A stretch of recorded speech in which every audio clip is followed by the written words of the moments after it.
Helicopter मेरा कुछ 10-15 minute दूर यहाँ पे जब लैंड किया तो वहां से हम गाड़ी में आ रहे थे तो मुझे बहुत खुशी हुई यहाँ देख के कि कितनी हरियाली है और कितनी सुंदर जगह है।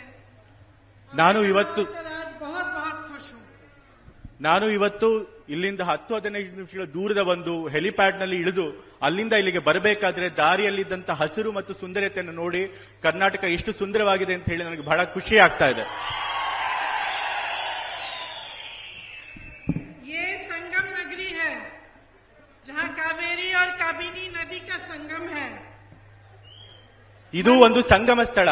ಇಲ್ಲಿ ಕಾವೇರಿ ಮತ್ತು ಕಬಿನಿಯರ ಸಂಗಮ ಇದೆ. ಇಲ್ಲಿ मंदिरों की नगरी है, मंदिरों की नगरी है। ಇಲ್ಲಿ ದೇವಸ್ಥಾನಗಳ ಮತ್ತು ನದಿಗಳ ಸ್ಥಳ ಆಗಿದೆ ಇದು. यहाँ आकर जैसे मैंने कहा मुझे बहुत खुशी है और मुझे एहसास है कि एक पवित्र भूमि भी है। ನನಗೆ ಇಲ್ಲಿಗೆ ಬಂದಿದ್ದಕ್ಕೆ ಖುಷಿ ಇದೆ ಮತ್ತೆ ನನಗೆ ಗೊತ್ತಿದೆ ಇದೊಂದು ಪವಿತ್ರವಾದ ಸ್ಥಳ ಅಂತ ಹೇಳಿ. देखिए चुनाव के मौके पे मैं यहाँ आई हूँ और चुनाव का मौका ऐसा होता है जबकि अलग अलग पार्टी के नेता आकर आपको अलग अलग चीजें बताते हैं। ನನಗೆ ಗೊತ್ತಿದೆ, ನಾನು ಚುನಾವಣಾ ಸಂದರ್ಭದಲ್ಲಿ ಬಂದಿದ್ದೇನೆ. ಚುನಾವಣಾ ಸಂದರ್ಭ ಹೇಗೆ ಅಂತಂದ್ರೆ ಬೇರೆ ಬೇರೆ ಪಕ್ಷದ ನಾಯಕರು ಬೇರೆ ಬೇರೆ ರೀತಿಯ ಮಾತುಗಳನ್ನ ಆಡ್ತಾರೆ. सब कहते हैं कि हम अच्छे हैं वो बुरे हैं, उन्होंने सारा काम खराब किया हम सारा काम ठीक करेंगे। ಎಲ್ಲರೂ ಹೇಳ್ತಾರೆ ನಾವು ಒಳ್ಳೆಯವರು ಬೇರೆಯವರು ಕೆಟ್ಟವರು, ನಾವೆಲ್ಲ ಕೆಲಸಗಳನ್ನ ಚೆನ್ನಾಗಿ ಮಾಡ್ತೀವಿ, ಬೇರೆಯವರು ಆ ಕೆಲಸಗಳನ್ನ ಕೆಟ್ಟದಾಗಿ ಮಾಡಿದ್ದಾರೆ ಅಂತ ಹೇಳಕ್ಕೆ ಬಯಸ್ತಾರೆ. तो आप दोनों पक्ष सुनते हैं, आप कैसे तय करेंगे कि कौन सच बोल रहा है, कौन सही बोल रहा है और किसको इस बार वोट देना चाहिए? ನೀವು ಎರಡೂ ಕಡೆಯವ್ರನ್ನ ಕೇಳ್ತೀರಾ, ನೀವು ಹೇಗೆ ನಿರ್ಧಾರ ಮಾಡ್ತೀರಾ ಯಾರು ನಿಜ ಹೇಳ್ತಿದ್ದಾರೆ ಯಾರು ಸುಳ್ಳು ಹೇಳ್ತಿದ್ದಾರೆ ಮತ್ತು ಹೇಗೆ ನಿರ್ಧಾರ ಮಾಡ್ತೀರಾ ಯಾರಿಗೆ ವೋಟ್ ಮಾಡಬೇಕು ಅನ್ನೋದನ್ನ? मैं लंबा बोल रही हूँ आप छोटा बोल रहे हैं आपको समझ में आ रहा है मेरा? लेकिन मैं तो इसके लिए कुछ चीजें हैं जो मूल चीजें हैं वो समझना बहुत जरूरी है, क्योंकि जब तक हम वो मूल जो जमीनी चीजें हैं वो नहीं समझ पाएंगे तब तक जो निर्णय हम लेंगे चुनाव में वो सही निर्णय नहीं हो सकता। ಇದಕ್ಕೆ ನಾವು ಕೆಲವು ಮೂಲಭೂತ ವಿಷಯಗಳನ್ನ ಅರ್ಥ ಮಾಡ್ಕೋಬೇಕು, ನೆಲಮಟ್ಟದ ವಿಷಯಗಳನ್ನ ಅರ್ಥ ಮಾಡ್ಕೋಬೇಕು. ಎಲ್ಲಿ ತನಕ ನಾವು ಆ ಮೂಲಭೂತ ವಿಷಯಗಳನ್ನ ಅರ್ಥ ಮಾಡೋಕೆ ಸಾಧ್ಯ ಆಗೋದಿಲ್ವೋ ಆಗ ನಾವು ಯಾರಿಗೆ ವೋಟ್ ಮಾಡಬೇಕು ಅಂತ ಹೇಳಿ ಸರಿಯಾದ ನಿರ್ಣಯಗಳನ್ನ ತೆಗೆದುಕೊಳ್ಳೋಕೆ ಸಾಧ್ಯ ಆಗೋದಿಲ್ಲ. तो आपका प्रदेश कर्नाटका है, भारत देश का हिस्सा है, तो एक बार जरा सोचिए कि देश और प्रदेश बनता कैसे है। ನಮ್ಮ ರಾಜ್ಯ ಕರ್ನಾಟಕ ಭಾರತ ದೇಶದ ಒಂದು ಅಂಗವಾಗಿದೆ. ನೀವು ಸ್ವಲ್ಪ ಯೋಚನೆ ಮಾಡಿ ಕರ್ನಾಟಕ ರಾಜ್ಯ ಮತ್ತು ಭಾರತ ದೇಶ ಹೇಗೆ ನಿರ್ಮಾಣ ಆಗುತ್ತೆ ಅಂತ. हमारी अपनी अपनी संस्कृति से बनता है, कर्नाटका की अपनी संस्कृति है, यहाँ के जो बड़े बुजुर्ग हैं उनकी सोच से बनता है प्रदेश और आप सबकी मेहनत से बनता है। ನಮ್ಮ ಸಂಸ್ಕೃತಿಯ ಮೂಲಕ ನಮ್ಮ ಪ್ರದೇಶ ನಿರ್ಮಾಣ ಆಗತ್ತೆ, ರಚನೆ ಆಗತ್ತೆ. ಎಲ್ರದ್ದು ಕೂಡ ಬೇರೆ ಬೇರೆ ಸಂಸ್ಕೃತಿ ಇದೆ. ನಮ್ಮ ಪ್ರದೇಶದ ನಮ್ಮ ಹಿರಿಯರ ಒಂದು ಚಿಂತನೆಯಿಂದ ನಮ್ಮ ಸಂಸ್ಕೃತಿ ನಿರ್ಮಾಣ ಆಗತ್ತೆ. चाहे मेरे भाई हो जो खेती में काम करते हैं, चाहे मेरी बहनें जो घर पर भी करती हैं, खेती में भी करती हैं, जो समाज को बनाती हैं, आप सभी ने कर्नाटका को बनाया है। ಇಲ್ಲಿ ಎಷ್ಟೊಂದು ಜನ ವ್ಯವಸಾಯ ಭೂಮಿಯಲ್ಲಿ ಕೆಲಸ ಮಾಡ್ತೀರಿ, ಪರಿಶ್ರಮ ಪಡ್ತೀರಿ. ನಿಮ್ಮೆಲ್ಲರ ಒಂದು ಪರಿಶ್ರಮದಿಂದ ಈ ಒಂದು ಪ್ರದೇಶ ನಿರ್ಮಾಣ ಆಗಕ್ಕೆ ಸಾಧ್ಯ ಆಗುತ್ತೆ. हमको अपने प्रदेश पे अपने देश पर गर्व क्यों होता है? ನಮಗೆ ನಮ್ಮ ರಾಜ್ಯ ನಮ್ಮ ಪ್ರದೇಶ ಮತ್ತು ದೇಶದ ಮೇಲೆ ಅಭಿಮಾನ ಯಾತಕ್ಕೆ ಉಂಟಾಗುತ್ತೆ? गर्व इसलिए होता है क्योंकि हमने बनाया है। ಅಭಿಮಾನ ಈ ಕಾರಣಕ್ಕೆ ಉಂಟಾಗುತ್ತೆ, ಯಾಕೆ ಅಂತಂದ್ರೆ ಈ ಒಂದು ಪ್ರದೇಶನ ದೇಶನ ನಾವು ನಿರ್ಮಾಣ ಮಾಡಿದ್ದೇವೆ. जब आप अपने गन्ने की खेती में काम करते हो, ನೀವು ನಿಮ್ಮ ಕಬ್ಬಿನ ಭೂಮಿಯಲ್ಲಿ ಯಾವಾಗ ಕೆಲಸ ಮಾಡ್ತಿರೋ और फसल अच्छी उगती है, ಆಗ ಬೆಳೆ ಚೆನ್ನಾಗಿ ಬರುತ್ತೋ, हरियाली होती है, ಹಸಿರು ತುಂಬುತ್ತೋ, तभी आपको उस खेती पे गर्व होता है। ಆಗ ನಿಮಗೆ ನಿಮ್ಮ ಭೂಮಿ ಮೇಲೆ ಅಭಿಮಾನ ಉಂಟಾಗುತ್ತೆ. जब आपकी मेहनत आपका पसीना उस खेती की जमीन में मिला होता है, ನಿಮ್ಮ ಪರಿಶ್ರಮ, ನಿಮ್ಮ ಬೆವರು ಆ ಒಂದು ಭೂಮಿಯಲ್ಲಿ ಸೇರ್ಕೊಂಡಿರುತ್ತೆ. इसी तरह से सरकार क्या होती है? ಇದೇ ಪ್ರಕಾರ ಸರ್ಕಾರ ಅಂದ್ರೆ ಏನು? सरकार वो होती है जो आपको अपने प्रदेश को, अपने देश को बनाने में मदद करती है. ಸರ್ಕಾರ ಅಂತಂದ್ರೆ ಯಾರು ನಮ್ಮ ರಾಜ್ಯ ಮತ್ತು ನಮ್ಮ ದೇಶವನ್ನ ನಿರ್ಮಾಣ ಮಾಡೋದಕ್ಕೆ ಸಹಕಾರ ಕೊಡ್ತಾರೋ ಅದು ಸರ್ಕಾರ. जिस पर आप भरोसा कर सकते हैं, ಯಾವ್ದ್ರ ಮೇಲೆ ನೀವು ನಂಬಿಕೆ ನೀಡಕ್ಕೆ ಸಾಧ್ಯ ಆಗುತ್ತೋ. जो आपके लिए समर्पित रहती है, ಮ್ಯಾಮ್ ಪ್ಲೀಸ್ ರಿಪೀಟ್. जो आपके लिए समर्पित रहती है, ನಿಮ್ಗಾಗಿ ಸಮರ್ಪಿತವಾಗಿರುತ್ತೋ ಅದು ಸರ್ಕಾರ. जो जनता की, आप सबकी आवाज सुनती है, ಯಾವುದು ಜನರ ಒಂದು ಧ್ವನಿಯನ್ನ ಕೇಳಿಸ್ಕೊಳ್ಳುತ್ತೋ ಅದು ಸರ್ಕಾರ. और आपकी समस्याओं को जानने की कोशिश करके उनको हल करने की कोशिश ಮತ್ತೆ ನಿಮ್ಮ ಸಮಸ್ಯೆಗಳನ್ನ ಅರಿತು ಅದನ್ನ ಬಗೆಹರಿಸೋದಕ್ಕೆ ಪ್ರಯತ್ನ ಪಡುತ್ತೋ ಅದು ಸರ್ಕಾರ. सरकार का कर्तव्य होता है देश की भलाई, देश को आगे बढ़ाना, विकास करवाना और जितनी भी अलग अलग संस्कृतियां हैं उन्हें कायम रखना. ಸರ್ಕಾರದ ಕರ್ತವ್ಯ ಏನಪ್ಪಾ ಅಂತಂದ್ರೆ ದೇಶದ ಒಳ್ಳೆಯದನ್ನ ನೋಡುವಂತದ್ದು, ದೇಶದ ವಿಕಾಸ ಮಾಡುವಂತದ್ದು, ದೇಶದ ಅಭಿವೃದ್ಧಿ ಮಾಡುವಂತದ್ದು, ಮತ್ತೆ ಇಲ್ಲಿನ ಎಲ್ಲ ಭಿನ್ನ ಭಿನ್ನ ಸಂಸ್ಕೃತಿಗಳನ್ನ ಕಾಪಾಡುವಂತದ್ದು. सेवा एक सरकार का धर्म होता है. ಸೇವೆ ಮಾಡುವುದು ಸರ್ಕಾರದ ಧರ್ಮ. और ईमानदारी एक ऐसा असूल है कि सरकार का कर्तव्य है कि असूल वो अपनाए. ಪ್ರಾಮಾಣಿಕತೆ ಸರ್ಕಾರದ ಒಂದು ತತ್ವ ಆಗಿರಬೇಕು. लेकिन आज कर्नाटका में स्थिति क्या है? ಆದ್ರೆ ಇವತ್ತು ಕರ್ನಾಟಕದಲ್ಲಿ ಯಾವ ಸ್ಥಿತಿ ಇದೆ? स्थिति यह है कि जो सरकार बनी कुछ सालों पहले, वो सबसे पहले ही शुरू से ही आपके भरोसे पे नहीं बनी.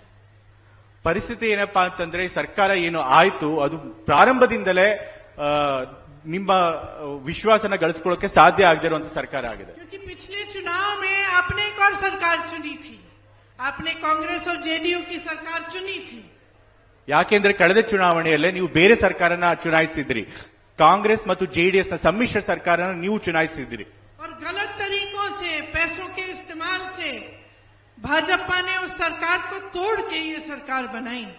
ಆದ್ರೆ ಬಿಜೆಪಿ ತಪ್ಪು ದಾರಿಯಿಂದ ಹಣನ ಉಪಯೋಗಿಸಿ ಆ ಸರ್ಕಾರನ ಬೀಳಿಸಿ ತಮ್ಮ ಸರ್ಕಾರನ ರಚನೆ ಮಾಡಿದ್ದಾರೆ. तो शुरू से इस सरकार का जो मूल था, ये सरकार जो जिस आधार पर बनी थी वो शुरू से ही गलत था. ಹಾಗಾಗಿ ಪ್ರಾರಂಭದಲ್ಲಿ ಈ ಸರ್ಕಾರದ ಒಂದು ತಳಹದಿ ಯಾವುದ ಆಧಾರದ ಮೇಲೆ ಈ ಸರ್ಕಾರ ನಿರ್ಮಾಣ ಆಗಿದೆ, ರಚನೆ ಆಗಿದೆ, ಅದೇ ತಪ್ಪು. शुरू से ही धोखा था. ಪ್ರಾರಂಭದಲ್ಲೇ ಇದೊಂದು ವಂಚನೆ. और लालच के आधार पर बनी तो लालच के ही आधार पर निर्णय लेती रही.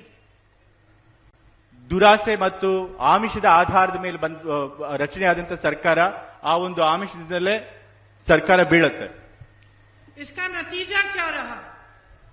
इसका नतीजा ये रहा कि ऐसे बहुत सारे काम थे जो करने चाहिए थे इनको, जो इन्होंने किए नहीं.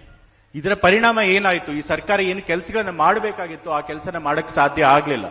पिछले अगर आप कुछ 3 सालों में देखें तो आपको पता चलेगा कि केंद्र से जितने पैसे कर्नाटका के लिए आने थे वो आस्ते आस्ते कम होते चले गए.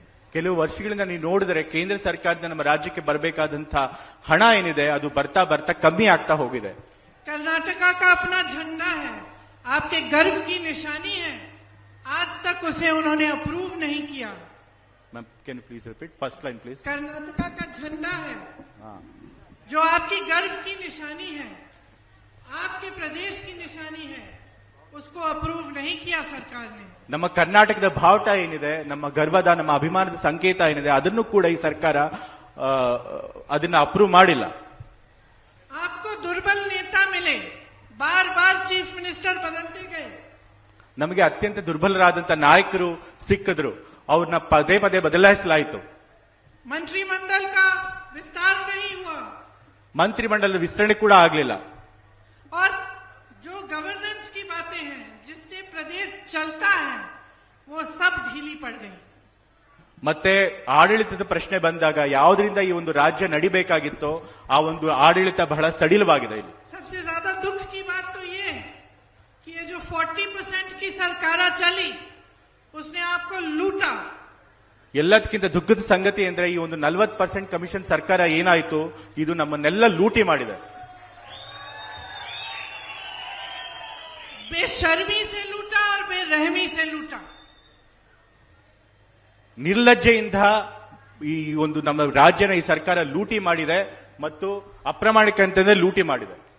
आपने सुना होगा कि कितने कॉन्ट्रैक्टर्स ने आत्महत्या की। आपने ये भी सुना होगा कि कॉन्ट्रैक्टर्स एसोसिएशन और स्कूल के मैनेजमेंट एसोसिएशन ने पीएम तक चिट्ठी लिखी, ನೀವು ಕೇಳಿರಬಹುದು, समाधान नहीं हुआ। ನೀವು ಕೇಳಿರಬಹುದು ಕಾಂಟ್ರಾಕ್ಟ್ ಎಷ್ಟೊಂದು ಜನ ಗುತ್ತಿಗೆದಾರರು ಆತ್ಮಹತ್ಯೆ ಮಾಡಿಕೊಂಡ್ರು, ಮತ್ತೆ ಗುತ್ತಿಗೆದಾರ ಸಂಘದವರು ಮತ್ತೆ ಸ್ಕೂಲ್ ಮ್ಯಾನೇಜ್ಮೆಂಟ್ ಸಂಘದವರು ಪ್ರಧಾನಮಂತ್ರಿಗಳ ತನಕ ಭ್ರಷ್ಟಾಚಾರದ ಬಗ್ಗೆ, ಆದರೂ ಕೂಡ ಆ ಸಮಸ್ಯೆ ಬಗೆಹರಿಲಿಲ್ಲ. भर्तियों में स्कैम हुए, पुलिस की भर्तियों में स्कैम हुए, तमाम स्कैम हुए, लेकिन कहीं किसी भी दोषी को नहीं पकड़ा गया, क्योंकि ज्यादातर वो भाजपा से एसोसिएटेड दोषी थे. ಹಲವಾರು ಹಗರಣಗಳಾಯಿತು, ಪೊಲೀಸ್ ಭರ್ತಿಯಲ್ಲಿ ಹಗರಣ ಆಯಿತು, ಮತ್ತೆ ಎಲ್ಲ ಹಗರಣಗಳಲ್ಲೂ ಕೂಡ ಯಾರು ದೋಷಿಗಳಿದ್ದಾರೆ, ಯಾರು ತಪ್ಪಿತಸ್ಥರಿದ್ದಾರೆ ಅವರನ್ನ ಯಾರನ್ನೂ ಕೂಡ ಬಂಧಿಸಲಾಗಕ್ಕೆ ಸಾಧ್ಯ ಆಗಿಲ್ಲ. ಯಾಕೆ ಅಂತಂದ್ರೆ ಎಲ್ಲ ಹಗರಣಗಳಲ್ಲಿ ಬಿಜೆಪಿಯವರ ಭಾಗಿಯಾಗಿದ್ರು. आपने शायद पढ़ा होगा कि एक विधायक के बेटे के पास 8 करोड़ रुपए कैश में मिले. ನೀವು ಕೇಳಿರಬಹುದು, ಒಬ್ಬ ಶಾಸಕರ ಪುತ್ರನ ಬಳಿ 5 ಕೋಟಿಯಷ್ಟು ಹಣ ಸಿಕ್ಕಿತು. उस पे कार्रवाई करने के बजाय उनके पिता ने तो परेड निकाल ली. ಅದ್ರ ಮೇಲೆ ತನಿಖೆ ಮಾಡೋದ್ರ ಬದಲು ಆ ಒಂದು ಪುತ್ರನ ತಂದೆ ಏನಿದ್ರು, ಯಾರ ತರ ಹಣ ಸಿಕ್ಕಿತ್ತು ಅವರು ಪಲಾಯನ ಕೂಡ ಮಾಡ್ಬಿಟ್ರು, ತಲೆ ಮರೆಸ್ಕೊಂಡ್ರು. किसी को नहीं छोड़ा, कोविड के मरीजों को नहीं छोड़ा, स्कूल के बच्चों के अंडों को नहीं छोड़ा. जहां देखो वहां पे जहां मौका मिला इन्होंने आपको लूटा. ಇವರು ಯಾರನ್ನೂ ಬಿಡ್ಲಿಲ್ಲ, ಕೋವಿಡ್ ನ ರೋಗಿಗಳನ್ನು ಬಿಡ್ಲಿಲ್ಲ, ಸ್ಕೂಲ್ ಮಕ್ಕಳ ಮೊಟ್ಟೆಗಳನ್ನು ಬಿಡ್ಲಿಲ್ಲ, ಎಲ್ಲರನ್ನೂ ಕೂಡ ಲೂಟಿ ಮಾಡಿದ್ರು. कहा जाता है कि 1.5 लाख करोड़ रुपए लूटे गए हैं कर्नाटका प्रदेश से. 1.5 लाख ಹೇಳಲಾಗ್ತಾ ಇದೆ. 1.5 ಲಕ್ಷ ಕೋಟಿಯಷ್ಟು ಹಣ ಕರ್ನಾಟಕದಿಂದ ಲೂಟಿ ಮಾಡಿದ್ದಾರೆ ಅಂತ ಹೇಳಿ. आपको मालूम है कि इन 1.5 लाख करोड़ रुपयों में से कितना बन सकता था आपके प्रदेश के लिए? 100 एम्स के अस्पताल बन सकते थे. ನಿಮಗೆ ಗೊತ್ತಿದೆ, 1.5 ಲಕ್ಷ ಕೋಟಿಗಳಲ್ಲಿ ಎಷ್ಟೆಲ್ಲ ಅಭಿವೃದ್ಧಿ ಸಾಧ್ಯ ಆಗ್ತಾ ಇತ್ತು, ಎಷ್ಟೆಲ್ಲ ಹಾಸ್ಪಿಟಲ್ಗಳನ್ನು ಕಟ್ಟೋದಕ್ಕೆ ಸಾಧ್ಯ ಆಗ್ತಾ ಇತ್ತು. 2250 6 लेन की एक्सप्रेसवे 2250 किलोमीटर लंबी बन सकती थी. 2025 ಕಿಲೋಮೀಟರ್ ಎಕ್ಸ್ಪ್ರೆಸ್ ವೇಗಳನ್ನ, ಹೆದ್ದಾರಿಗಳನ್ನ ಮಾಡೋದಕ್ಕೆ ಸಾಧ್ಯ ಆಗ್ತಿತ್ತು ಈ ಹಣದಲ್ಲಿ. 30,000 ಸ್ಮಾರ್ಟ್ ಕ್ಲಾಸ್ ರೂಮ್ ಬನ್ ಸಕ್ತೆ ಥೆ. 30,000 ಸ್ಮಾರ್ಟ್ ಕ್ಲಾಸ್ಗಳನ್ನ ನಾವು ಕಟ್ಟಬಹುದಕ್ಕೆ ಸಾಧ್ಯ ಆಗ್ತಾ ಇತ್ತು. 750 किलोमीटर लंबी मेट्रो बन सकती थी. 750 ಕಿಲೋಮೀಟರ್ ಮೆಟ್ರೋ ಲೈನ್ ಕೂಡ ಮಾಡೋದಕ್ಕೆ ಸಾಧ್ಯ ಆಗ್ತಿತ್ತು ಈ ಹಣದಲ್ಲಿ. 30 लाख अफोर्डेबल हाउसिंग के घर. सोचिए, जितना इन्होंने लूटा है उसमें से 30 लाख गरीबों के लिए घर बन सकते थे. 30 ಲಕ್ಷ ಮನೆಗಳನ್ನ ಕಟ್ಕೊಡ್ಬೋದಾಗಿತ್ತು ಬಡವರಿಗಾಗಿ. तो जब सरकार की नीयत ऐसी होती है तो इसका असर किस पे होता है, आप बताइए. ये नौजवान जो यहाँ पे खड़े हैं, हाथ उठाओ. कितने नौजवान हो यहाँ? हाथ उठा के दिखाओ. एक ही है क्या? ಎಷ್ಟು ಜನ ಯುವಕರಿಲ್ಲಿದ್ದೀರಿ? ದಯವಿಟ್ಟು ಕೈ ಎತ್ತಿ ತೋರಿಸಿ. आप में से कितनों को सरकारी नौकरी मिली? ನಿಮ್ಮಲ್ಲಿ ಎಷ್ಟು ಜನಕ್ಕೆ ಇಲ್ಲಿ ಸರ್ಕಾರಿ ಉದ್ಯೋಗ ಸಿಕ್ಕಿದೆ? नहीं मिली ना. क्या आपको मालूम है कि लाखों पद खाली पड़े हैं सरकार के? लाखों पद खाली पड़े हैं सरकार के. ನಿಮಗೆ ಗೊತ್ತಿದೆಯಾ? ಲಕ್ಷಗಟ್ಟಲೆ ಹುದ್ದೆಗಳು ಸರ್ಕಾರದಲ್ಲಿ ಇವತ್ತು ಖಾಲಿ ಬಿದ್ದಿವೆ. और ये लाखों पद खाली हैं और आप सब बेरोजगार हैं. तो इसका क्या मतलब है? ಇವತ್ತು ಲಕ್ಷಗಟ್ಟಲೆ ಹುದ್ದೆಗಳು ಖಾಲಿ ಇದೆ ಮತ್ತು ನೀವೆಲ್ಲ ಇಷ್ಟೊಂದು ಜನ ನಿರುದ್ಯೋಗಿಗಳಿದ್ದೀರಿ, ಇದರ ಅರ್ಥ ಏನು? ये तो आप ही की नौकरियां हैं, आप ही का रोजगार है. ಇದು ನಿಮ್ಮದೇ ನೌಕರಿ, सरकार आपको दे नहीं रही है. ಇದು ನಿಮ್ಮದೇ ನೌಕರಿ, ನಿಮಗೆ ಸಿಗಬೇಕಾದ ಉದ್ಯೋಗ ಸರ್ಕಾರ ಅದನ್ನು ನಿಮಗೆ ಕೊಡಬೇಕಾಗಿತ್ತು. जितने वादे किए इस सरकार ने ಎಷ್ಟು सारे तोड़ दिए. ಇವರು ಎಷ್ಟು ಭರವಸೆಗಳು ಕೊಟ್ಟಿದ್ರು ಅಷ್ಟೂ ಭರವಸೆಗಳನ್ನು ಕೂಡ ಇವರು ಈಡೇರಿಸಿಲ್ಲ. आपको याद है कि आपको कहा था नम्मा कर्नाटका के नम्मा वचना, याद है आपको? ನಿಮ್ಗೆ ನೆನಪಿದೆಯಾ ನಮ್ಮ ಕರ್ನಾಟಕಕ್ಕೆ ನಮ್ಮ ವಚನ ಅಂತ ಹೇಳಿ ಅವರೊಂದು ಭರವಸೆ ಕೊಟ್ಟಿದ್ರು. आज कांग्रेस भाजपा से पूछती है कि निम्मा हथिरा दिया उत्तर. ಇವತ್ತು ಕಾಂಗ್ರೆಸ್ ಬಿಜೆಪಿ ಹತ್ರ ಕೇಳ್ತಾ ಇದೆ, ನಿಮ್ಮ ಬಳಿ ಉತ್ತರ ಇದೆಯಾ? आप जवाब नहीं दे पा रहे हैं. हम सवाल उठा रहे हैं, ये रोजगार कहां गए, ये पैसा कहां गया, ये जो आपने वचन दिए थे इनका क्या हुआ, और आप जवाब नहीं दे पा रहे हैं. ಇವತ್ತು ನೀವು ಉತ್ತರ ಕೊಡೋದಕ್ಕಾಗ್ತಿಲ್ಲ. ನಾವು ಪ್ರಶ್ನೆಗಳನ್ನ ಕೇಳ್ತಾ ಇದ್ದೀವಿ. ಇವತ್ತು ಇಷ್ಟೊಂದು ಉದ್ಯೋಗಗಳು ಎಲ್ಲಿ ಹೋದವು, ಇಷ್ಟೊಂದು ಹಣ ಎಲ್ಲಿ ಹೋಯ್ತು, ನಾವು ಪ್ರಶ್ನೆಗಳನ್ನ ಕೇಳ್ತಾ ಇದ್ದೀವಿ, ಆದ್ರೆ ಬಿಜೆಪಿಯವರಿಗೆ ಉತ್ತರ ಕೊಡಕ್ಕಾಗ್ತಾ ಇಲ್ಲ. इन्होंने आरक्षण की बात की, इस पे भी धोखा दिया. ಇವರು आरक्षण को बढ़ाएंगे. ಇವರು ಮೀಸಲಾತಿ ಬಗ್ಗೆ ಮಾತನಾಡಿದ್ರು, ಮೀಸಲಾತಿಯನ್ನ ಹೆಚ್ಚಳ ಮಾಡ್ತೀವಿ ಅಂತ ಹೇಳಿದ್ರು. ಅದರೊಳಗೂ ಕೂಡ ಇವರು ಮೋಸ ಮಾಡಿದ್ದಾರೆ, ವಂಚನೆ ಮಾಡಿದ್ದಾರೆ. लेकिन केंद्र में भी इन्हीं की सरकार है, और केंद्र में उसको बढ़ाने के लिए जो 9th शेड्यूल में डालना पड़ता है वो उन्होंने डाला नहीं. ಕೇಂದ್ರದಲ್ಲಿ ಬಿಜೆಪಿ ಅವರದೇ ಸರ್ಕಾರ ಇದೆ. ಮೀಸಲಾತಿ ಹೆಚ್ಚಳಕ್ಕೆ ಇದನ್ನ 9th ಶೆಡ್ಯೂಲ್ಗೆ ಸೇರಿಸಬೇಕಾಗಿತ್ತು, 9ನೇ ಪರಿಚ್ಛೇದಕ್ಕೆ. ಆದ್ರೆ ಕೇಂದ್ರದವರು ಅದರ 9ನೇ ಪರಿಚ್ಛೇದಕ್ಕೆ ಸೇರಿಸಿಲ್ಲ. यहाँ प्रचार किया कि आरक्षण बढ़ाया जाएगा, वहां पे आरक्षण को उन्होंने बढ़ाने का कोई काम नहीं किया. ಕೇಂದ್ರದಲ್ಲಿ ಅವರು ಮೀಸಲಾತಿ ಹೆಚ್ಚಳನ ತಿರಸ್ಕಾರ ಮಾಡಿದ್ದಾರೆ, ಆದ್ರೆ ಇಲ್ಲಿ ಪ್ರಚಾರ ಮಾಡ್ತಾ ಇದ್ದಾರೆ ನಾವು ಮೀಸಲಾತಿನ ಹೆಚ್ಚಳ ಮಾಡಿದೀವಿ ಅಂತ ಹೇಳಿ. आप नंदिनी को जानते हैं? ನೀವು ನಂದಿನಿ ಬಗ್ಗೆ ತಿಳ್ಕೊಂಡಿದ್ದೀರಾ ಅಲ್ವಾ?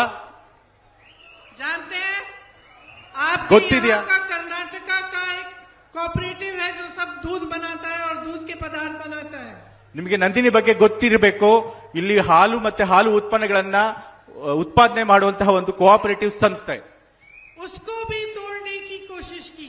ಅದನ್ನು ಕೂಡ ಹೊಡೆದಾಕುವಂತ ಕೆಲಸ ಮಾಡ್ತಾ ಇದ್ದಾರೆ. एक साजिश की. ಒಂದು ಸಂಚು ಅದು. पहले 99 लाख लीटर दूध कलेक्ट किया जाता था. ಮೊದಲು 90 ಲಕ್ಷ ಲೀಟರ್ ಹಾಲು ಉತ್ಪಾದನೆ ಆಗ್ತಾ ಇತ್ತು. आज 70 लाख हो रहा है. ಆದ್ರೆ ಇವತ್ತು ಬರೀ 70 ಲಕ್ಷ ಲೀಟರ್ ಹಾಲು ಉತ್ಪಾದನೆ ಮಾತ್ರ ಆಗ್ತಾ ಇದೆ. इन्होंने जानबूझ के ये करवाया है, करवाया है. ಇದು ಉದ್ದೇಶಪೂರ್ವಕವಾಗಿ ಅವರು ಹೀಗೆ ಮಾಡಿದ್ದಾರೆ. ताकि आपको लगे कि कम हो रहा है, और वो अपनी अमूल की जो कोऑपरेटिव है, जो गुजरात की कोऑपरेटिव है, वो आप कर्नाटका में ला पाए. ಇದು ಉದ್ದೇಶಪೂರ್ವಕವಾಗಿ ಹಾಲು ಉತ್ಪಾದನೆ ಕಮ್ಮಿ ಮಾಡಲಾಗ್ತಿದೆ. ಯಾಕೆಂದ್ರೆ ನಿಮ್ಗೆ ಅನ್ನಿಸ್ಬೇಕು ಅದು ನಮ್ಮಲ್ಲಿ ಕಮ್ಮಿ ಹಾಲು ಉತ್ಪಾದನೆ ಆಗ್ತಿದೆ. ಹಾಗಾಗಿ ಆ ಕಾರಣಕ್ಕೋಸ್ಕರಾಗಿ ಗುಜರಾತಿನ ಅಮೂಲ್ ಸಹಕಾರಿ ಸಂಸ್ಥೆಯನ್ನ ಇಲ್ಲಿಗೆ ತರುವಂತ ಪ್ರಯತ್ನ ಮಾಡಬೇಕು ಅಂತ ಹೇಳಿ ಮಾಡ್ತಾ ಇದ್ದಾರೆ. आपको याद होगा कि कांग्रेस के समय में इतना दूध इकट्ठा होता था कि बचता था, और उसी वजह से जो स्कूल के बच्चों को दूध दिलवाने का जो कार्यक्रम, जो योजना बनाई क्षीरा भाग्य, वो उसी की वजह से बना. निಮಗೆ दूध इकट्ठा हो रहा था कि हम स्कूल के बच्चों को दूध पिला पा रहे थे. ನಿಮಗೆ ನೆನಪಿರಬೇಕು, ಕಾಂಗ್ರೆಸ್ನ ಸಮಯದಲ್ಲಿ ಎಷ್ಟು ಹಾಲು ಸಂಗ್ರಹಣೆ ಆಗ್ತಿತ್ತು ಅಂತಂದ್ರೆ ಅದು ಉಳಿತಾಯ ಆಗ್ತಿತ್ತು. ಆ ಉಳಿತಾಯದ ಹಾಲಿನನ್ನೇ ನಾವು ಸ್ಕೂಲ್ ಮಕ್ಕಳಿಗೆ ಕೊಟ್ಟು ಕ್ಷೀರಭಾಗ್ಯ ಕಾರ್ಯಕ್ರಮನ ಮಾಡಿದ್ವಿ. ಅಷ್ಟೊಂದು ಹಾಲು ಇಲ್ಲಿ ಉತ್ಪಾದನೆ ಆಗ್ತಾ ಇತ್ತು. आपको याद होगा कि क्षीरधारे प्रोग्राम था, जिससे 5 रुपए प्रति लीटर हम किसानों को देते थे. ನಿಮಗೆ और भी इकट्ठा दूध होता था, दूध इकट्ठा होता था. ನಿಮಗೆ ಗೊತ್ತಿರಬೇಕು, ಕ್ಷೀರಭಾಗ್ಯ ಕಾರ್ಯಕ್ರಮದಲ್ಲಿ ನಾವು 5 ರೂಪಾಯಿ ಸಬ್ಸಿಡಿಯನ್ನ ಹಾಲು ಉತ್ಪಾದಕರಿಗೆ ಕೊಡ್ತಾ ಇದ್ವಿ, ಮತ್ತೆ ಹಾಲು ಹೆಚ್ಚು ಉತ್ಪಾದನೆ ಆಗಿದ್ದು ಉಳಿತಾ ಇತ್ತು. तो मैं ये सब बातें क्यों कर रही हूँ? ನಾ ಇಷ್ಟೆಲ್ಲ ಈ ಮಾತುಗಳನ್ನ ಯಾಕೆ ಆಡ್ತಾ ಇದ್ದೇನೆ? क्योंकि मैं चाहती हूँ कि आप पहचाने कि ये जो आपका कर्नाटका है, जिसपे आपको गर्व है, जिसको आपने बनाया है, इसको किस तरह लूटा जा रहा है. ಈ ಮಾತುಗಳನ್ನು ಯಾಕೆ ಹೇಳ್ತಿದ್ದೀನಿ ಅಂದ್ರೆ ನೀವು ತಿಳ್ಕೋಬೇಕು, ಈ ಕರ್ನಾಟಕ ಈ ರಾಜ್ಯದ ಬಗ್ಗೆ ಯಾರಿಗೆ ನಮ್ಗೆ ಅಭಿಮಾನ ಇದೆಯೋ, ಈ ಕರ್ನಾಟಕನ ಯಾರು ನಾವು ಮಾಡಿದೀವೋ ಅದನ್ನ ಹೇಗೆ ಇವರು ಲೂಟಿ ಮಾಡ್ತಿದ್ದಾರೆ ಅಂತ ನಿಮ್ಗೆ ಗೊತ್ತಾಗಬೇಕು ಅಂತ ಹೇಳಿ ಈ ಮಾತುಗಳನ್ನ ಆಡ್ತಾ ಇದ್ದಾನೆ. कुछ सरकारें होती हैं जो आपके हित में काम करती हैं. ಕೆಲವು ಸರ್ಕಾರಗಳು ನಿಮ್ಮ ಹಿತಕ್ಕಾಗಿ ಕೆಲಸ ಮಾಡ್ತವೆ. जो आपके गुरुओं, आपकी संस्कृति का आदर करती हैं. ಕೆಲವು ಸರ್ಕಾರಗಳು ನಿಮ್ಮ ಕೆಲಸ ಮತ್ತು ನಿಮ್ಮ ಸಂಸ್ಕೃತಿಯನ್ನ, ನಿಮ್ಮ ಮಠಗಳು, ನಿಮ್ಮ ಧರ್ಮ, ನಿಮ್ಮ ಮಠಗಳು ಮತ್ತೆ ನಿಮ್ಮ ಸಂಸ್ಕೃತಿಯನ್ನ ಗೌರವಿಸುವಂತ ಸರ್ಕಾರಗಳಿರ್ತವೆ. श्री बसवन्ना, श्री नारायण गुरु जैसे आपके जो महापुरुष थे, ಇವತ್ತು ಬಸವಣ್ಣನವರು, महात्मा थे, कर्नाटक ನಾರಾಯಣ ಗುರು ಇಂಥ ಮಹಾನ್ ಪುರುಷರು ಯಾರು ಮಹಾತ್ಮರಾಗಿದ್ರು, महात्मा थे, जो आपके महात्मा थे, आज वो क्या सोचते होंगे कि ऐसी सभाओं में, चुनावी सभाओं में उनका नाम लिया जाता है, लेकिन आप ही के प्रदेश में आरएसएस जैसी संस्थाएं उनकी ही सीख को घुमाकर दूसरी तरह से आपके सामने पेश करना चाहती हैं। ಇವತ್ತು ಏನ್ ಮಹನೀಯರಿದ್ರು ಬಸವಣ್ಣರಾಗಬಹುದು ಅಥವಾ ನಾರಾಯಣ ಗುರುಗಳು, ಅವರ ಹೆಸರನ್ನ ಚುನಾವಣೆ ಸಭೆಗಳಲ್ಲಿ ಇವರು ಉಪಯೋಗಿಸಿಕೊಂಡು ಅವರ ಒಂದು ಬೋಧನೆ, ಅವರ ಒಂದು ತತ್ವಗಳನ್ನ ತಿರುಗಿಸಿ ಅವ್ರಿಗೆ ಬೇಕಾದಾಗೆ ಅದನ್ನ ತಿರುಗಿಸಿ ಅವರು ಹೇಳುತ್ತಿರ್ಬೇಕಾದ್ರೆ ಅವ್ರು ಏನ್ ಯೋಚನೆ ಮಾಡಬಹುದು, और उनके बारे में झूठ फैलाया जाता है। ಮತ್ತೆ ಅವ್ರ ಬಗ್ಗೆ ಸುಳ್ಳುಗಳನ್ನು ಕೂಡ ಹೇಳಲಾಗ್ತಾ ಇದೆ। वो क्या सोचते कि इतनी महान जो कर्नाटका की जनता है, जिसने सबसे हमेशा अपने आत्मविश्वास से, अपनी मेहनत से अपनी कमाई की है, कि यहाँ मंच पे खड़े होकर भाजपा के नेता आपको धमकी देते हैं, आपको कहते हैं कि अगर भाजपा को वोट नहीं दोगे तो मोदी जी का आशीर्वाद आपके साथ नहीं होगा। ಅಂತ ಆ ಮಹನೀಯರೆಲ್ಲ ಇವತ್ತು ಏನ್ ಯೋಚನೆ ಮಾಡಬಹುದು, ಇವತ್ತು ವೇದಿಕೆಗಳ ಮೇಲೆ ನಿಂತ್ಕೊಂಡು ಬಿಜೆಪಿ ಅವರು ಯಾರು ನೀವು ನಮ್ಮ ರಾಜ್ಯನ ನೀವು ಕಟ್ಟಿದಿರಿ, ನಿಮ್ಮ ಪರಿಶ್ರಮದ ಬಗ್ಗೆ ನಿಮ್ಗೆ ಹೆಮ್ಮೆ ಇದೆ, ಅಂಥ ಜನದ ಬಗ್ಗೆ, ಅಂಥ ಜನನ್ನ ಇವರು ಹೆದರಿಸ್ತಾರೆ. ನಿಮ್ಗೆ ಏನಾದ್ರು ಚುನಾವಣೆಯಲ್ಲಿ ಗೆಲ್ಲಿಸಿಲ್ಲ ಅಂದ್ರೆ ಮೋದಿ ಅವರ ಆಶೀರ್ವಾದ ನಿಮ್ಗೆ ಸಿಗೋದಿಲ್ಲ ಅಂತ ಹೆದರಿಸಬೇಕಾದ್ರೆ ಅವರೆಲ್ಲ ಏನ್ ಯೋಚನೆ ಮಾಡಬಹುದು। जिस जनता को बसवन्ना जी, नारायण गुरु जी, कुवेंपु जी जैसे महात्माओं ने आशीर्वाद दिया, ಯಾವ ಜನತೆಗೆ ಬಸವಣ್ಣನವರು, ಕುವೆಂಪು ಅಂತ ಮಹನೀಯರು ಆಶೀರ್ವಾದ ಕೊಟ್ಟಿದ್ದಾರೋ, उस जनता को किसी भी आज के नेता की आशीर्वाद की जरूरत नहीं। ಅಂತಹ ಜನತೆಗೆ ಇವತ್ತಿನ ಯಾವುದೇ ಒಂದು ನಾಯಕನ ಆಶೀರ್ವಾದ ಅಗತ್ಯ ಇಲ್ಲ। ये आपके गर्व की बात है, ऐसा कहना आपका अपमान है। ಇದು ನಿಮ್ಮ ಹೆಮ್ಮೆಯ ಸಂಗತಿ, ಇಂತಹ ಮಹನೀಯರು ಆಶೀರ್ವಾದ ನಮಗೆ ಅಂತ ಹೇಳಿ, ಆದ್ರೆ ನಿಮ್ ಬಗ್ಗೆ ಮೋದಿರ ಆಶೀರ್ವಾದ ಬೇಕು ಅಂತ ಹೇಳೋದು ಅದು ನಮಗೆ ಮಾಡಿದಂತ ಅಪಮಾನ। कर्नाटका एक ऐसा प्रदेश है जो अपने आप अपनी मेहनत से बना। ಕರ್ನಾಟಕ ಒಂದು ಅಂಥ ಪ್ರದೇಶ, ತನ್ನ ಸ್ವಂತ ಬಲದಿಂದ ನಿರ್ಮಾಣ ಆಗಿರುವಂತಹ ಪ್ರದೇಶ। आपकी सोचने की इच्छा शक्ति, अपने प्रदेश को बदलने की इच्छा शक्ति, आपकी जो अपनी मेहनत है उसी से आप बने हैं। ನಿಮ್ಮ ಒಂದು ಇಚ್ಛಾಶಕ್ತಿ, ಒಂದು ಪ್ರದೇಶನ ಅಭಿವೃದ್ಧಿ ಮಾಡಿ ಬದಲಾಯಿಸಬೇಕು ಅಂತ ಹೇಳಿ ಏನ್ ಇಚ್ಛಾಶಕ್ತಿಯಿಂದ, ಆ ಒಂದು ಇಚ್ಛಾಶಕ್ತಿಯಿಂದ ನಾವು ನಮ್ಮ ಪ್ರದೇಶನ ಕಟ್ಟಿದ್ದೇವೆ।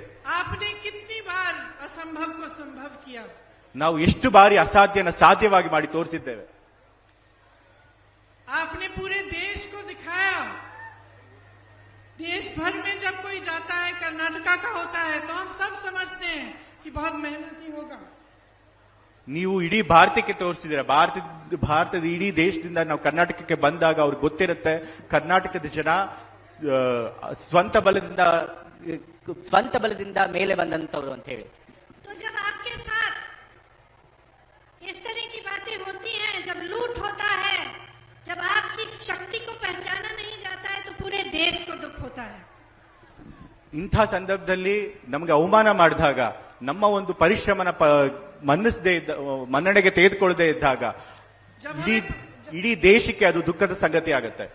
जब हमें पता चलता है कि 2.5 लाख सरकारी नौकरियां, सरकारी पद खाली हैं और वो भरे नहीं गए, और यहाँ के नौजवान बेरोजगार हैं, तो दुख होता है। Ma'am can you repeat please? जब हमें पता चलता है कि 2.5 लाख सरकारी पद खाली हैं और यहाँ के तमाम नौजवान बेरोजगार हैं, तो हमें दुख होता है। ನಮ್ಗೆ ಯಾವಾಗ ಇಲ್ಲಿ 2.5 ಲಕ್ಷ ಹುದ್ದೆಗಳು, ಸರ್ಕಾರಿ ಹುದ್ದೆಗಳು ಖಾಲಿ ಇದಾವೆ, ಮತ್ತೆ ಇಲ್ಲಿನ ಯುವಕರು ಅದರಿಂದಾಗಿ ನಿರುದ್ಯೋಗಿಗಳಾಗಿದ್ದಾರೆ ಅಂತ ಗೊತ್ತಾದಾಗ ನಮಗೆ ಬಹಳ ದುಃಖ ಆಗುತ್ತೆ। जब पता चलता है कि हर पोस्ट का रेट पहले से ही फिक्स है, तो दिल टूटता है। ಪ್ರತಿಯೊಂದು ಹುದ್ದೆಯ ರೇಟ್ ಆಗ್ಲೇ ಫಿಕ್ಸ್ ಆಗಿದೆ ಅಂತ ಹೇಳಿ ಗೊತ್ತಾದಾಗ ನಮಗೆ ಹೃದಯಕ್ಕೆ ನೋವಾಗುತ್ತೆ। आज लेक्चरर के पोस्ट के लिए 30 से 50 लाख, जूनियर इंजीनियर के पोस्ट के लिए 30 लाख, असिस्टेंट प्रोफेसर के पोस्ट के लिए 50 से 70 लाख, क्या है ये? ಇವತ್ತು ಲೆಕ್ಚರರ್ ಪೋಸ್ಟ್ಗೆ 30 ರಿಂದ 50 ಲಕ್ಷ, क्या है ये? ಅಸಿಸ್ಟೆಂಟ್ ಪ್ರೊಫೆಸರ್ಗೆ 30 ಲಕ್ಷ, ಜೂನಿಯರ್ ಇಂಜಿನಿಯರ್ಗೆ 20 ಲಕ್ಷಗಳು ರೇಟ್ ಫಿಕ್ಸ್ ಮಾಡಿಟ್ಟಿದ್ದಾರೆ. ಕೆಲವು प्रधानमंत्री के बड़े बड़े उद्योगपति दोस्त अडानी जैसे लोग 1600 करोड़ रुपए कमा रहे हैं, यहाँ के गन्ने का किसान को अपना पैसा नहीं मिलता. 1600 करोड़.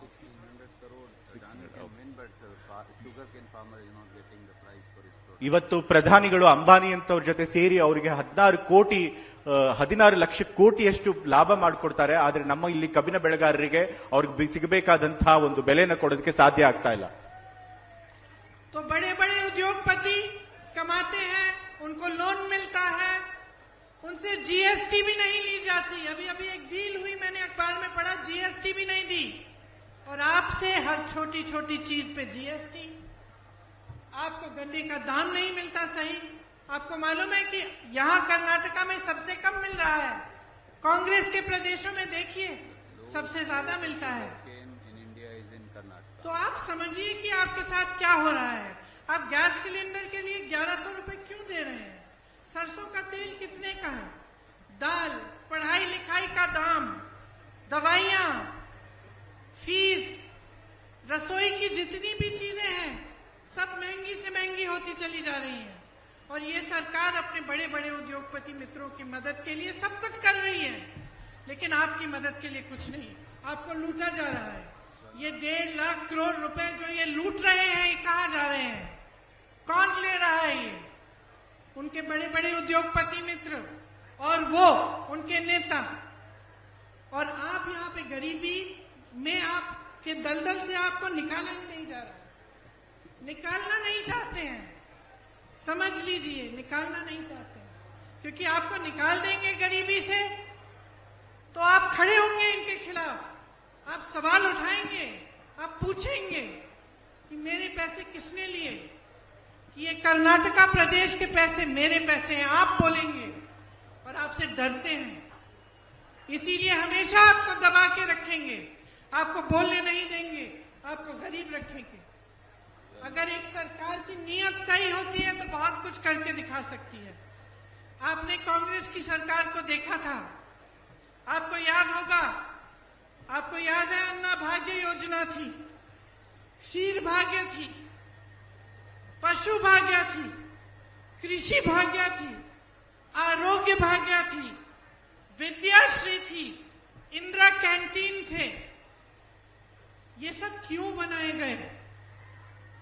आपकी मदद के लिए, आपकी सहायता के लिए, ताकि आपको कमी ना हो, आप अपने पैरों पे खड़े हो सकते हैं.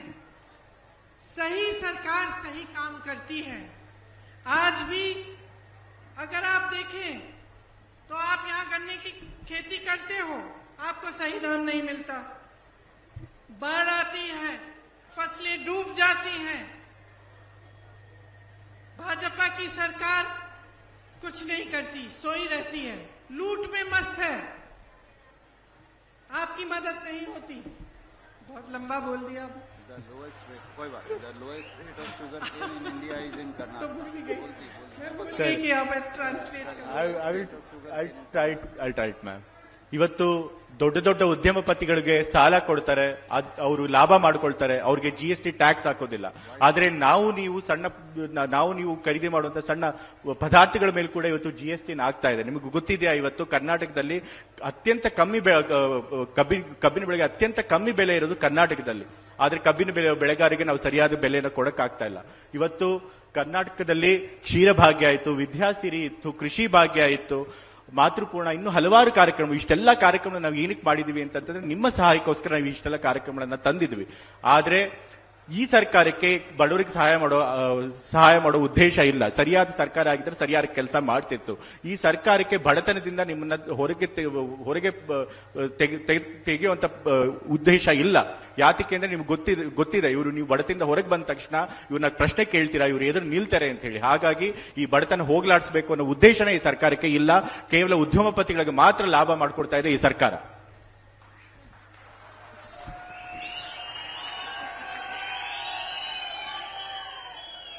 आपको मालूम होगा यहाँ पे माधवमंत्री डैम और कनाल का प्रोजेक्ट भी कांग्रेस की सरकार ने शुरू किया था. ऐसी बहुत सारी योजनाएं कांग्रेस ने की। ಇಲ್ಲಿ ಹಲವಾರು ಅಣೆಕಟ್ಟೆಗಳು ಮತ್ತೆ ನೀರಾವರಿ ಪ್ರಾಜೆಕ್ಟ್ಗಳು ಏನಿತ್ತು ಅದನ್ನು ಕೂಡ ಕರ್ನಾಟಕ ಸರ್ಕಾರನೇ ಪ್ರಾರಂಭ ಮಾಡಿದ್ದು, ಕಾಂಗ್ರೆಸ್ ಸರ್ಕಾರನೇ ಪ್ರಾರಂಭ ಮಾಡಿದ್ದು ಅನ್ನೋದು ನಿಮಗೆ ಗೊತ್ತಿರಬೇಕು.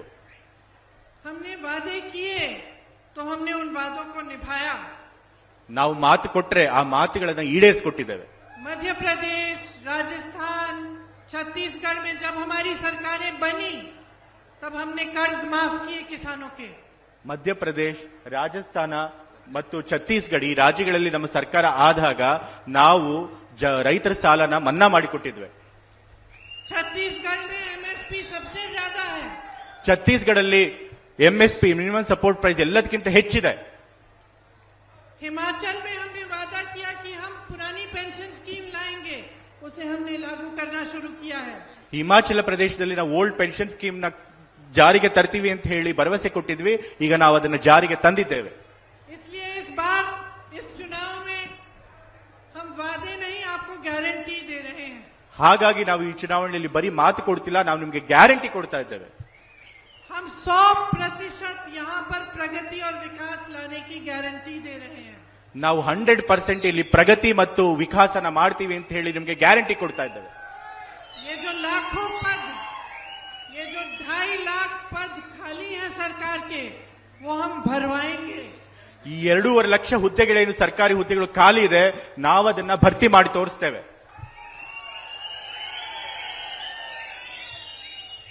200 यूनिट बिजली के मुफ्त में मिलेंगे। 200 ಯೂನಿಟ್ ಕರೆಂಟ್ ನಮಗೆ ಫ್ರೀ ಆಗಿ ಕೊಡ್ತೇವೆ, ಉಚಿತವಾಗಿ ಕೊಡ್ತೇವೆ. 10 किलो चावल मुफ्त में मिलेगा। 10 kg ಅಕ್ಕಿಯನ್ನು ಉಚಿತವಾಗಿ ಕೊಡ್ತೇವೆ. मेरे युवा भाइयों और बहनों, सभी ग्रेजुएट युवाओं को 3,000 रुपए महीने का बेरोजगारी भत्ता मिलेगा। ನನ್ನ ಪ್ರೀತಿಯ ಯುವ ಸಹೋದರ ಮತ್ತು ಸಹೋದರಿಯರೇ, ನಿಮಗೆ ಯಾರು ಡಿಗ್ರಿ ಮಾಡಿದ್ದಾರೆ ಅವರಿಗೆ ತಿಂಗಳಿಗೆ 3,000 ರೂಪಾಯಿ, ಡಿಪ್ಲೊಮಾ ಮಾಡಿರೋರಿಗೆ ತಿಂಗಳಿಗೆ 1,500 ರೂಪಾಯಿ ಕೊಡ್ತೇವೆ 2 ವರ್ಷಗಳ ತನಕ. डिप्लोमा वालों को 1,500 रुपए मिलेंगे पर महीने और ग्रेजुएट युवाओं को 3,000। I have already told it, ma'am.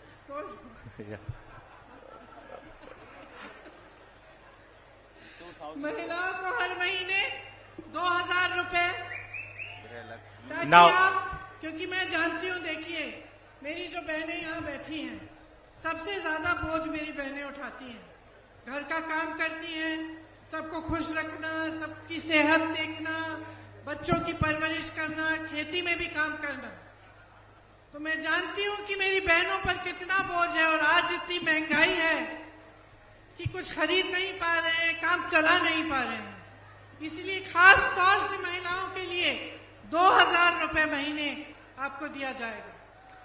ಮಹಿಳೆಯರ ಮೇಲೆ ಅತ್ಯಂತ ಹೊರೆ ಇದೆ. ಅವರು ಕುಟುಂಬನ ನೋಡ್ಕೋಬೇಕು, ಮಕ್ಕಳು ಪೋಷಣೆ ಮಾಡಬೇಕು, ಮನೆ ಕೆಲಸ ಮಾಡಬೇಕು. ಇವತ್ತು ಬೆಲೆ ಏರಿಕೆಯಿಂದಾಗಿ ಅವ್ರು ಏನು ಕೂಡ ವಸ್ತುಗಳನ್ನ ದಿನನಿತ್ಯ ವಸ್ತುಗಳನ್ನ ಖರೀದಿ ಮಾಡಕ್ ಆಗ್ತಾ ಇಲ್ಲ. ಅವ್ರ ಮೇಲೆ ಬಹಳ ಹೊರೆ ಇರೋದ್ರಿಂದ ನಾವು ಅವರಿಗೆ ಸ್ವಲ್ಪ ಆದ್ರೂ ನೆಮ್ಮದಿ ಕೊಡಬೇಕು ಅಂತ ಹೇಳಿ ಇವತ್ತು ವಿಶೇಷವಾಗಿ ಮಹಿಳೆಯರಿಗೆ ತಿಂಗಳಿಗೆ 2,000 ರೂಪಾಯಿನ ಅವ್ರ ಅಕೌಂಟ್ಗೆ ಹಾಕ್ತೀವಿ ಅಂತ ಭರವಸೆ ಕೊಡ್ತಾ ಇದ್ದೇವೆ. नंदिनी को हम मजबूत करेंगे। बाहर से कोई कोऑपरेटिव नहीं आएगा, आप ही का अपना कोऑपरेटिव चलेगा और अच्छी तरह से चलेगा। ನಂದಿನಿ ಸಂಸ್ಥೆನ ನಾವು ಗಟ್ಟಿಗೊಳಿಸ್ತೇವೆ. ಹೊರಗಿನ ಯಾವ ಒಂದು ಸರ್ಕಾರಿ ಸಂಸ್ಥೆನೂ ಇಲ್ಲಿ ಬರೋದಕ್ಕೆ ಬಿಡೋದಿಲ್ಲ. ನಿಮ್ಮ ಈ ಸಹಕಾರಿ ಸಂಸ್ಥೆನೇ ನಾವು ಗಟ್ಟಿಗೊಳಿಸ್ಕೊಡ್ತೇವೆ. देखिए, अंत में मैं ये कहना चाहती हूं कि मैंने देखा कि भाजपा के बड़े बड़े नेता यहां आते हैं और अजीब अजीब सी बातें करते हैं। मैंने सुना प्रधानमंत्री जी कह रहे थे कि उनकी कब्र गाड़ना चाहते हैं विपक्ष के नेता। ये कैसी बातें हैं? ನಾನು ಕೇಳಲ್ಪಟ್ಟೆ, ಇಲ್ಲಿ ಬಿಜೆಪಿಯ ದೊಡ್ಡ ದೊಡ್ಡ ನಾಯಕರು ಬಂದು ತಲೆಬುಡ ಇಲ್ಲದ ವಿಚಿತ್ರವಾದ ಮಾತುಗಳನ್ನ ಆಡ್ತಾ ಇದ್ದಾರೆ ಅಂತ ಹೇಳಿ ಪ್ರಧಾನಮಂತ್ರಿ ಅವರು ಇಲ್ಲಿಗೆ ಬಂದು ಅವರ ಸಮಾಧಿನ ತೋಡೋದಕ್ಕೆ ಕಾಂಗ್ರೆಸ್ ನಾಯಕರು ಸಿದ್ಧವಾಗಿದ್ದಾರೆ ಅಂತ ಹೇಳು ಅಂತ ವಿಚಿತ್ರವಾದ ಮಾತುಗಳನ್ನ ಆಡ್ತಾ ಇದ್ದಾರೆ. इस देश में कोई ऐसा नहीं होगा जो नहीं चाहता कि हमारे प्रधानमंत्री की सेहत अच्छी रहे और उनकी लंबी उम्र रहे। ಈ ದೇಶದಲ್ಲಿ ಯಾರು ಅಂತವ್ರಿಲ್ಲ, ಪ್ರಧಾನಮಂತ್ರಿಯವರಿಗೆ ಕೆಟ್ಟದ್ದು ಬಯಸುವಂತವ್ರು ಯಾರು ಇಲ್ಲ. ಪ್ರಧಾನಮಂತ್ರಿಯವರ ಆರೋಗ್ಯ ಸುರಕ್ಷಿತವಾಗಿರ್ಲಿ ಅಂತ ಹೇಳಿ ಎಲ್ಲರೂ ಬಯಸುವಂತದ್ದು. लेकिन मैं आपसे पूछना चाहती हूँ, क्या ये चुनाव का मुद्दा है? ಆದ್ರೆ ನಿಮ್ಗೆ ಕೇಳಕ್ ಇಷ್ಟಪಡ್ತೀನಿ, ಇದೇನು ಚುನಾವಣೆ ಇಶ್ಯೂನಾ ಇದು, ಚುನಾವಣಾ ವಿಷಯನಾ ಇದು? क्या ये चुनाव का मुद्दा है?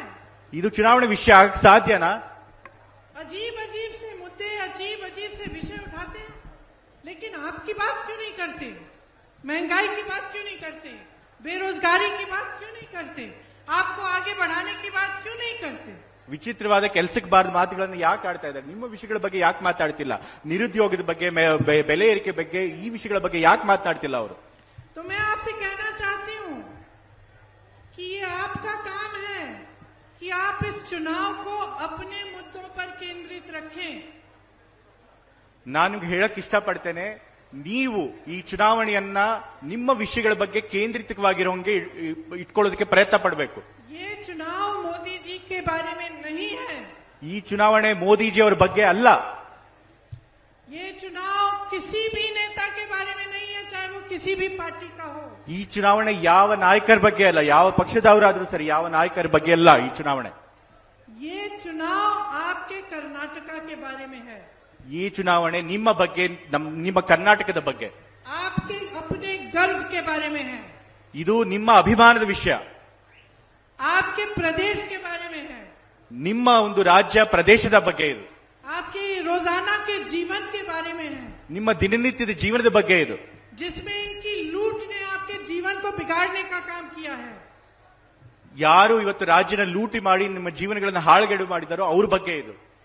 जिस सरकार को हर तरह से आपकी सहायता करनी चाहिए, वो एकदम फेल हो गई है। ಯಾವ ಸರ್ಕಾರ ಎಲ್ಲ ರೀತಿಯಿಂದ ನಿಮಗೆ ಸಹಾಯ ಮಾಡಬೇಕಾಗಿತ್ತು, ಆ ಸರ್ಕಾರ ಸಂಪೂರ್ಣವಾಗಿ ವಿಫಲ ಆಗಿದೆ. तो आज अगर आप नहीं समझेंगे कि ये आपका चुनाव है, ये आपके बच्चों के भविष्य का चुनाव है, ये आपके प्रदेश और आपकी संस्कृति को बचाने का चुनाव है, तो आप बहुत बड़ी गलती कर जाएंगे।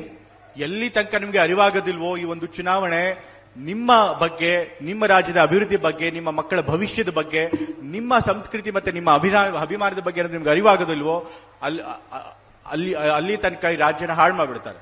देखिए, आज मैं मंच पे आपके सामने खड़ी होकर कह रही हूं कि ऐसी ऐसी परिस्थितियां हैं आपके प्रदेश में, लेकिन मेरी बात पर मत जाइए। मैं आपसे सिर्फ एक आग्रह करती हूं, आप अपने अनुभव पर जाइए।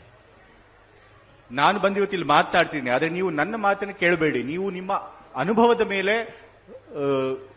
ಅನುಭವದ ಮೇಲೆ ಯೋಚನೆ ಮಾಡಿ. हम सब कहेंगे, अपने लिए कहेंगे, कोई और अपने लिए कहेगा।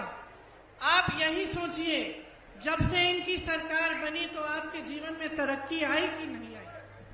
ಎಲ್ಲರೂ ಕೂಡ ಒಂದೊಂದು ಹೇಳ್ತಾರೆ, ನಾವು ನಮ್ಮ ಬಗ್ಗೆ ಹೇಳ್ತೀವಿ, ಇನ್ನೊಬ್ರ ಬಗ್ಗೆ ಹೇಳ್ತಾರೆ. ಆದ್ರೆ ನೀವು ನಿಮ್ಮ ಬಗ್ಗೆ ಯೋಚನೆ ಮಾಡಿ. ಇವತ್ತು ಈ ಸರ್ಕಾರ ಬಂದ ಮೇಲೆ ನಿಜವಾಗ್ಲೂ ನಿಮ್ಮ ಜೀವನದಲ್ಲಿ ಸ್ವಲ್ಪ ಆದ್ರೂ ಅಭಿವೃದ್ಧಿ ಆಗಿದೆಯಾ ಅನ್ನೋದ್ರ ಬಗ್ಗೆ ಯೋಚನೆ ಮಾಡಿ. आई है कि नहीं आई है? ನಿಮ್ಮ ಜೀವನದಲ್ಲಿ ಸುಧಾರಣೆ ಬಂದಿದೆಯೋ ಇಲ್ವೋ? महंगाई बढ़ी है कि घटी है? ಇವತ್ತು ಬೆಲೆ ಏರಿಕೆ ಆಗಿದೆಯೋ ಇಳಿದಿದೆಯೋ? जीवन में मुश्किलें ज्यादा हुई है कि कम? ಬದುಕಿನಲ್ಲಿ ಕಷ್ಟಗಳು ಜಾಸ್ತಿ ಆಗಿದೆಯೋ ಇಲ್ಲ ಕಮ್ಮಿ ಆಗಿದೆಯೋ? बढ़ गई है। तो आप मेरे कहने पे नहीं, अपने ही अनुभव पर सोच समझ के इस बार अपना वोट डालिए। ನೀವು ನನ್ನ ಹೇಳಿಕೆ ಮೇಲೆಲ್ಲ ನಿಮ್ಮ ಅನುಭವದ ಮೇಲೆ ವಿಚಾರ ಮಾಡಿ, ಚೆನ್ನಾಗಿ ಯೋಚನೆ ಮಾಡಿ ನೀವು ವೋಟ್ ಅನ್ನ ಹಾಕಬೇಕು. लूटने वाली सरकार को हटा दीजिए। ಲೂಟಿ ಮಾಡೋ ಸರ್ಕಾರನ ತೆಗೆದುಹಾಕಿ. एक ऐसी सरकार लाइए जो आपके हित में काम करे। ನಿಮ್ಮ ಹಿತದ ಪರವಾಗಿ ಕೆಲಸ ಮಾಡುವಂತ ಸರ್ಕಾರನ ತೆಗೆದುಕೊಂಡು ಬನ್ನಿ. जो कर्नाटका की संस्कृति को समझे, ಕರ್ನಾಟಕದ ಸಂಸ್ಕೃತಿಯನ್ನ ಅರ್ಥ ಮಾಡ್ಕೊಳ್ಳುವಂತ ಸರ್ಕಾರನ ತನ್ನಿ. और आप सबके गर्व को बढ़ाए। ನಿಮ್ಮ ಎಲ್ಲ ಹೆಮ್ಮೆ ಅಭಿಮಾನನ ಬೆಳೆಸುವಂತ ಸರ್ಕಾರನ ತನ್ನಿ. यही आपसे उम्मीद है और आशा है कि चुनाव जब आएगा आप सब कांग्रेस के उम्मीदवारों को जिताएंगे और कांग्रेस की एक नई सरकार जो आपके प्रदेश में एक नया उजाला लाए उसी को चुनेंगे। ನಾನು ಆಶಿಸ್ತೇನೆ ನೀವೆಲ್ಲರೂ ಕೂಡ ಕಾಂಗ್ರೆಸ್ನ ಅಭ್ಯರ್ಥಿಗಳನ್ನ ಗೆಲ್ಲಿಸಿ ಕಾಂಗ್ರೆಸ್ ಪಕ್ಷ ನಿಮ್ಮ ಬದುಕಿನಲ್ಲಿ ಒಂದು ಬೆಳಕನ್ನ ತರುವಂತಹ ಒಂದು ಸರ್ಕಾರನ ನೀವು ಆಯ್ಕೆ ಮಾಡ್ತೀರಾ ಅಂತ ನಾನು ಬಯಸ್ತೇನೆ. आप सबको बहुत बहुत धन्यवाद कि इतनी धूप में आपने मेरी बातें सुनी। ನಿಮ್ಮೆಲ್ಲರಿಗೂ ತುಂಬು ಹೃದಯದ ಧನ್ಯವಾದಗಳು. और आपको भी बहुत धन्यवाद ट्रांसलेशन के लिए।